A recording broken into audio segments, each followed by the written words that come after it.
ఒడిశాలో ఇద్దరు diesel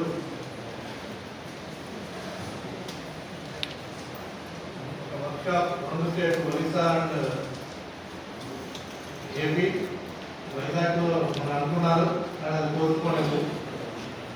so మన రెండు స్టేట్ల కంటే main subject matter MBBS extremism another subject అయితే మరి ఎన్డీపీఎస్ కేసెస్లో లాట్ ఆఫ్ నెగ్లిజెన్స్ కనిపిస్తుంది. కేసులు కట్టేసి దొరికిన అరెస్ట్ చేసి ఫర్దర్ ప్రోగ్రెస్ అనేది ఉండట్లేదు. ముఖ్యంగా ఎన్బిడబ్ల్యూఎస్ ఎగ్జిక్యూషన్లో చాలా కేర్లెస్ ఉన్నాం. ఈ ఎన్బిడబ్ల్యూఎస్ ఎవ్రీ టైం రివ్యూ చేస్తున్నాం, దీంట్లో ప్రోగ్రెస్ అనేది అసలు కనపడలేదు. ఇంకా దీని మీద ఎక్స్ప్లెనేషన్ కాల్ ఫర్ చేయాల్సి ఉంటుంది, ఫర్దర్ యాక్షన్ కూడా తీసుకోవాల్సి ఉంటుంది.